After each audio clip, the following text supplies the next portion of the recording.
ఇగో ఈ మధ్యన రెడ్డి అని చెప్పుకోవాలంటే కూడా భయమవుతుంది. వెనకాల రెడ్డి అనే ట్యాగ్ పెట్టుకుంటే అరే దీనికి మస్తు పొగర్రా వెనకాల రెడ్డి అని పెట్టుకుంది అని అంటారు.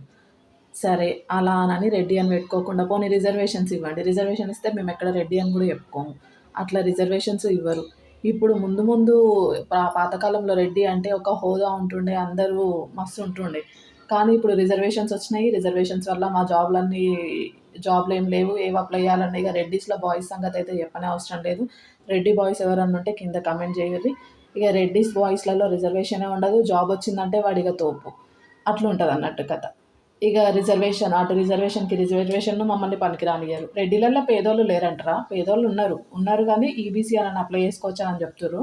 అది జస్ట్ కాలేజ్‌లలో ఫీజులు జర తక్కువ కావడానికి. ఆ ఈబీసీ కూడా తీసేసి ఇంకా ఏబీ ఈబీసీ కన్నా ఇంకా కొంచెం అబోవ్ ఉన్న వాళ్ళకు ఆ ఈబీసీలు రావు. ఫీజులు కట్టేంత డబ్బులు ఉండవు. అరే బీటెక్ సీట్ కొనాలంటే 10 లక్షలు ఉంది. అదే సీటు రిజర్వేషన్ లేకుండా సీట్లు రాక అదే ర్యాంక్ సేమ్ ర్యాంక్ ఉన్నోడికి రిజర్వేషన్ ఉండి వాడు ముందు కొడతాడు జాబ్ కొడతాడు. వానికి కావాలంటే సీట్ దొరుకుతుంది మంచి మంచి కాలేజ్‌లల్లా. రెడ్డి ఏం పాపం చేసిండ్రా? రిజర్వేషన్ అనుకుంటా మమ్మల్ని సంకనాకిస్తున్నారు. అటు రెడ్డి అనే ట్యాగ్ పెట్టుకొనియ్యరు. ఏందిరా ఇది? మీరు ఎవరైనా ఇట్లనే ఫీల్ అయితే కామెంట్ చేయుర్రి. ఏమైనా తప్పుగా మాట్లాడుంటే క్షమించండి.